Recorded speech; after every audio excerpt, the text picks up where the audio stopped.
Hello everyone and welcome to yet another video. Now, if you remember rightly, probably a couple of weeks ago now, I said that I was going to go ahead and be delidding my CPU. Well, today's that video and I decided, because I'm so nice, I'll be giving you a sort of on and off review of the Delid Die Mate 2, but also going through the entire process, showing you everything that you need to do this at home, so if you want you can even follow it at home with this video. Alright, so let's get into it.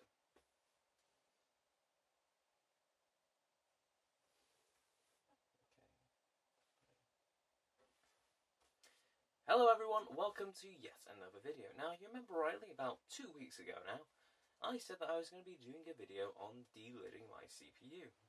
Or I just said I was delidding it in general. Either way, I'm doing a video on it. This is that video. It's going to be on one point, a sort of review of the Delid Die Mate 2. And on the other hand, it's also going to be a nice tutorial, so anybody that does want to delid their own CPU at home, just watch the video, follow through, and hopefully you'll be dandy. Alright, so with that being said, let's get into it.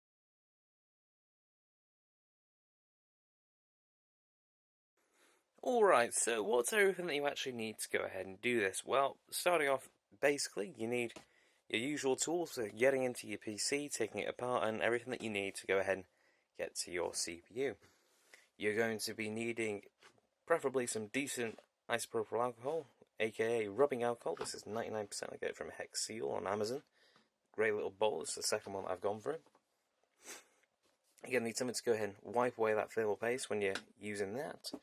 You're of course going to need some sort of way to delid. Now, the method we're going to be using is with the Delid Die Mate 2.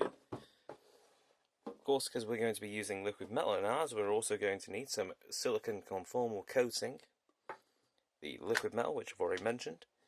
You're going to need some of this. This is silicon sealant if you are particularly relidding the CPU, so you've taken it off, you replace the thermal paste with whatever it is.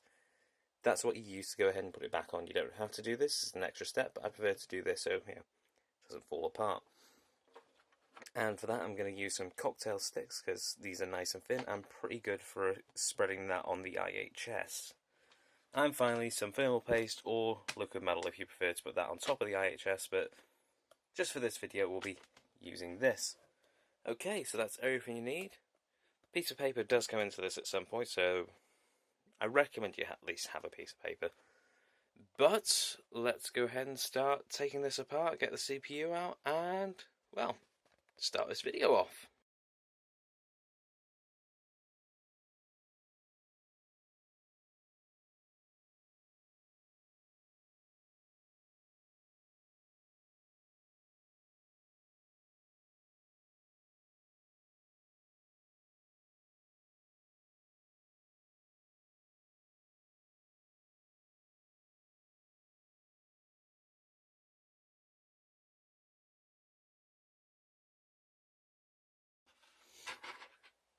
Okay, so now we've got our CPU, what we're going to do now is we're going to put it into the Delid Die Mate. So the first thing I want to do is unscrew this.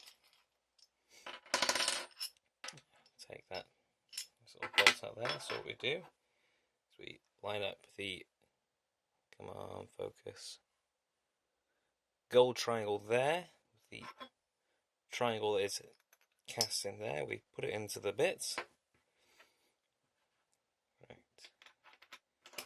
We, other way around, we slide this back in, we go ahead and put our bolt back into the slot, screw it by hand, make it nice and easy, and then we use the Allen key that's provided to go ahead and screw it. It's a bit tough, I have to use full leverage to go ahead and screw it over like that. And then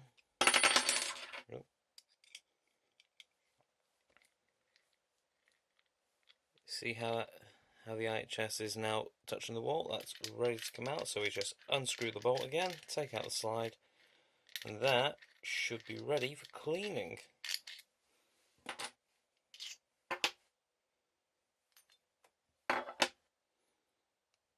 Oh, still a bit stuck. There you go.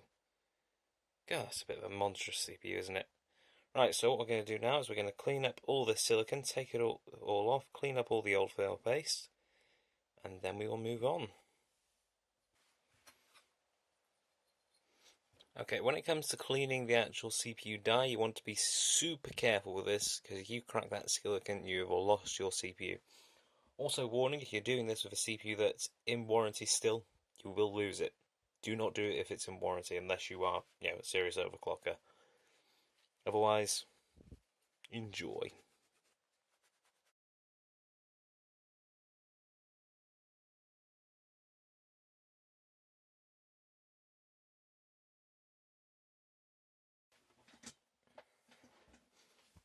Okay, so what I like to do is go ahead and remove all the silicon. Find a plastic tool that's got preferably either a sharp or a pretty flat edge. Make sure it's not so sharp that it'll cut through the silicon on top. And then simply just start slowly scraping it away.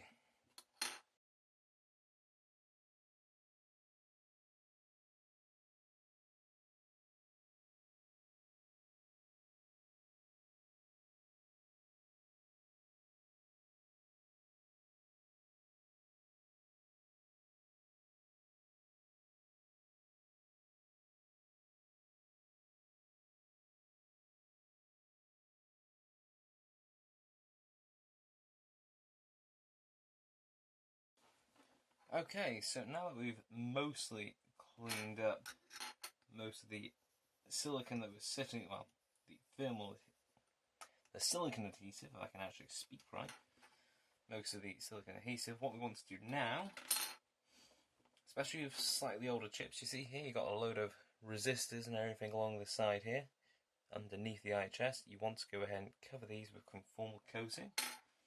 So before you do that, make sure that the surface that you're applying it to is nice and clean, that you don't have any fail paste or gunk like that.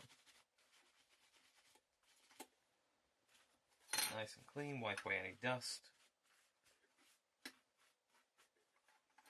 Okay.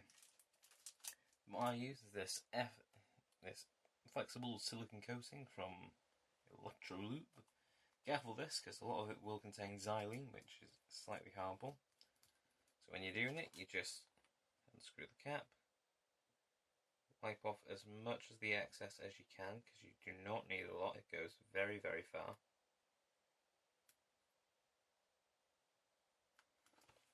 It's literally just a matter of go over very carefully, make sure it's well covered.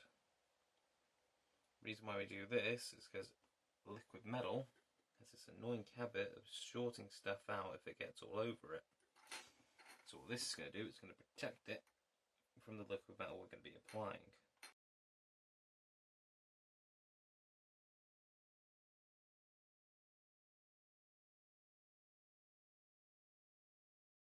Okay, so when we put on our liquid metal, it's not... Ah, crap. This is taking too long in this video.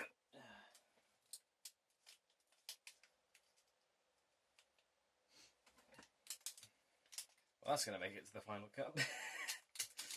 But as I was saying, just go ahead and let that dry, so that when we do apply our liquid metal, it won't short anything out on there and destroy your CPU.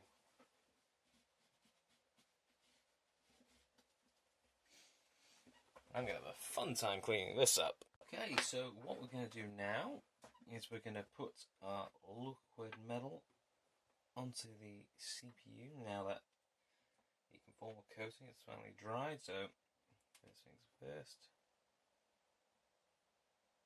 put a pin nozzle on. Also, if you've used your liquid metal before, then you probably know that it came with some cotton buds. So if you've already used them, perhaps the new ones, otherwise use the ones that are included. Just put them out of the way for a minute. Okay. So what I like to do is I like to keep the paper nearby. So I can make sure doesn't go everywhere first when you first use it. So liquid metal, what you do is you only need a small bit to start off with, and then you just press down on it.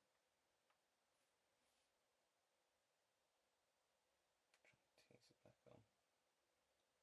So what you're trying to do is you're trying to get it to adhere to the surface you're applying it to.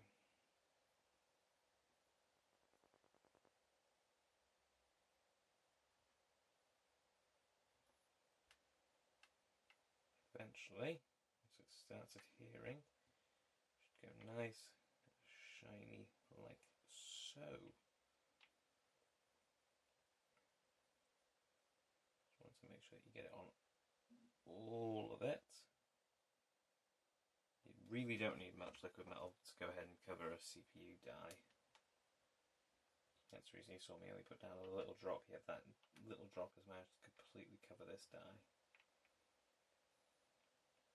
Okay. So keep on going until that's nicely covered. Just use the other edge to clean up.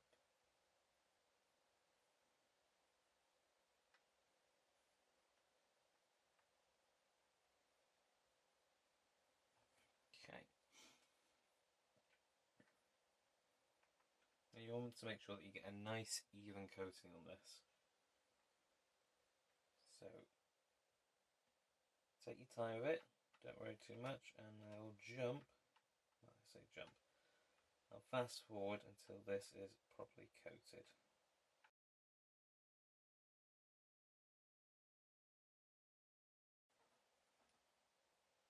Okay, so once you've coated your CPU, what you need to do then is bring the one that you've just been wiping away with over to the IHS and start spreading it out where it should be, where it meets the CPU. So we'll fast forward again, I need a bit more.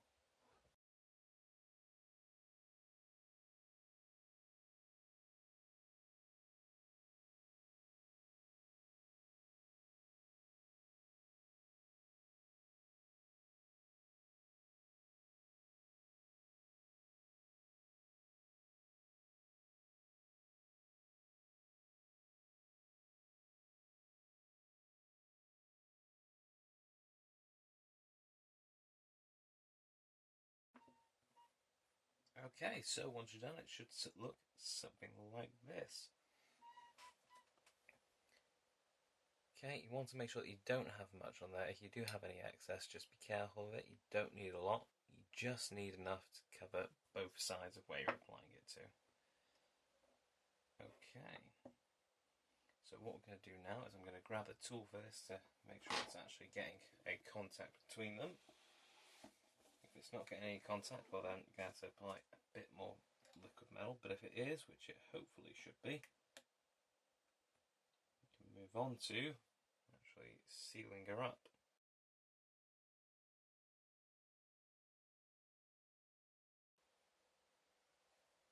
Okay, we have some contact. Not quite too happy with it, so just going to apply.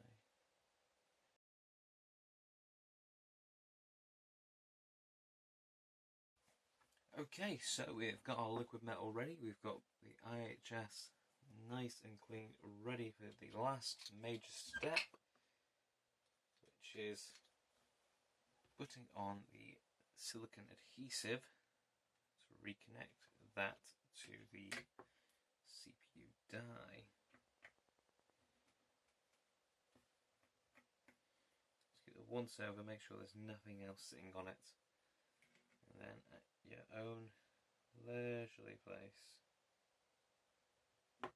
just get some silicone adhesive. Me personally, I recommend starting with each one of the sides first because they're nice and flat. It gives you a good idea of what angle you need.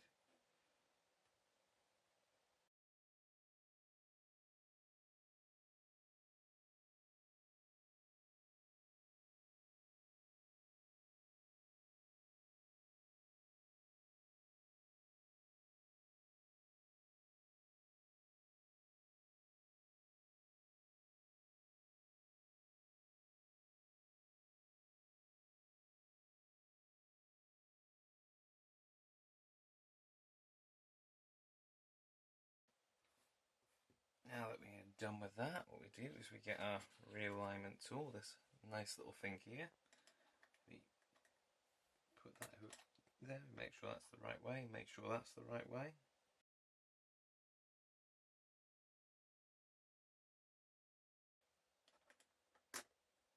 Okay, make sure it's sitting nice and square on there.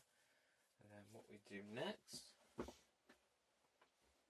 is we grab this part here, go ahead and screw it fully. Make sure you've got plenty of room. And you just slide it into the Delid Die Mate 2. It should then sit into a nice little cutout at the bottom, and then just screw down.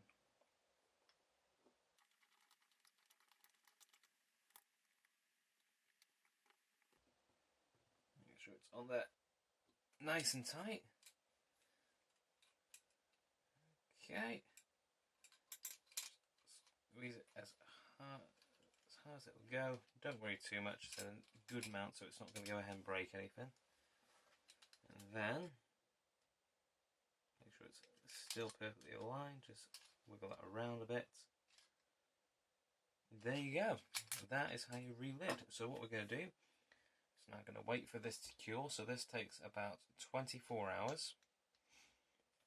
What I'll do though is in about an hour I'll come back, because that's when it's hardened a little bit. Take this out, clean up the edges, which I'll do off camera, and then we will come back to this tomorrow. Okay, we're back. It is now Saturday, can you believe it? So, CPU's been sat in there overnight. It's now just a little over 24 hours later, so let's go ahead and crack this open. See, I've already moved the slide that we used to go ahead and position IHS on it. Okay, just make sure that there's no muck anywhere on the bottom that might have got caught. Okay, so that's looking fine. Just going to grab something to scrape the rest of that off. Okay. Just clean it up one last time, and then we can see whether this is going to boot. Alright, well, it's back in the system. Fingers crossed this turns on and jumps to the boot screen. Okay, that's a good sign. Might help I actually turn the TV on.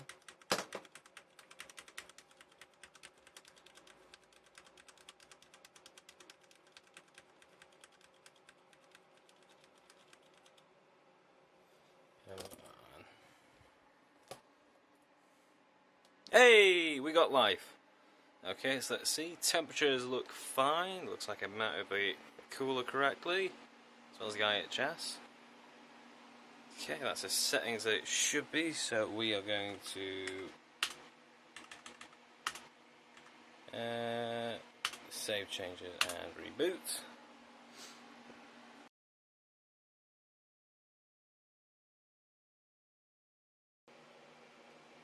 Oh.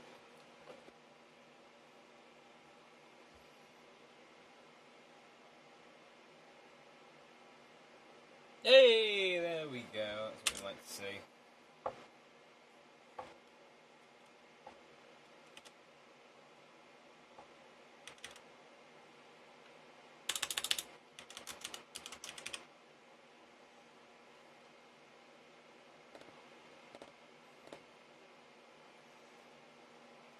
I'd say that is a successful boot. So what I'm going to do now is I'm going to go ahead and run the benchmarks that I did in my previous 4790K in 2020 video.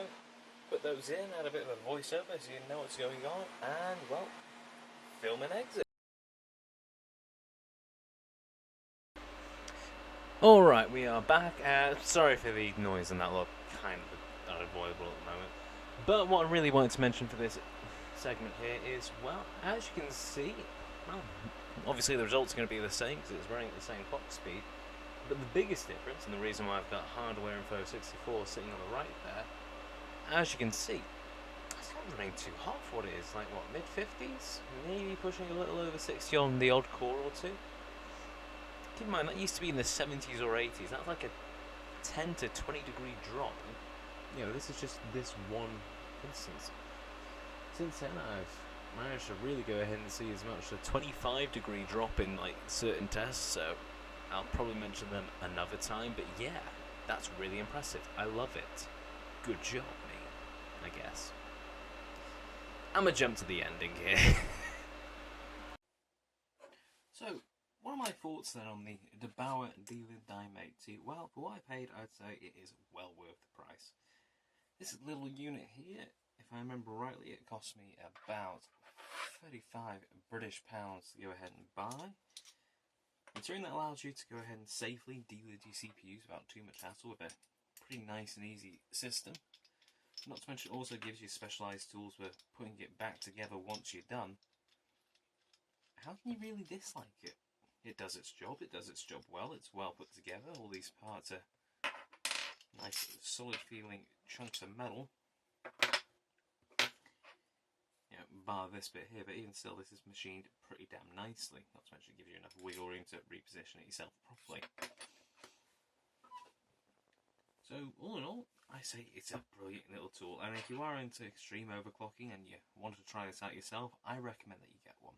It's a lot easier than some of the other methods out there for delidding a CPU. Not to mention, it's just, I really like it. I can't quite put into words just how nice it is to go ahead and use feel. Definitely brings a lot of the guessing game out of delidding. You know, it's as simple as slide in, screw, you're done. You know, compared to the old one of putting your chip into a blade vise, getting a hunk of wood, and then also getting a mallet to go ahead and break that off. It's a nice change to have something that is purpose built for it. And more than anything else, as you can see, it's worked perfectly fine. And as I'm sure I will go ahead and get to, already have gotten to by this point, the temperature drop is fun. It's huge. It's insane how much you can go ahead and do just by delidding a CPU. So, yeah, 10 out of 10 Debauer. You've made a tool for the purpose. It's well built, it's well put together, it's nice and compact, and more than anything else, I absolutely enjoyed using it. And we'll probably try to do more with this because this shit's fun. I'm not gonna lie, it's really fun. But yeah, I think that'll go ahead and wrap it up for my thoughts on this. So yeah, if you're into extreme overclocking and that lot and you want to delid your CPU, go ahead and buy one. If, however, you're just the average consumer and you want to be a little bit faster, don't do it. Voids your warranty, a lot of things like that. So unless you're willing to accept that risk, don't do it. But otherwise, I say it's a worthwhile investment, especially because, you know, pretty much this will work on any Intel CPU, basically. Well, any desktop Intel CPU. There is a one for the high-end desktop and Xeons, but for any desktop, this is brilliant. So I think I will wrap it up here. So, anyway. Right, well, I hope that you all enjoyed today's video. Like it if you like it, dislike it if you dislike it. If you want what was featured in the video, check the description below and I'll hopefully leave a link for you all. Don't forget to go ahead and check out my various pages that you can find in the About section below. And if nothing else, don't forget to subscribe and hit that notification bell for more content from me, the 117th Con. Anyway, it's the 117th Con signing off. Hope you all have a brilliant day, folks, and I'll catch you next time.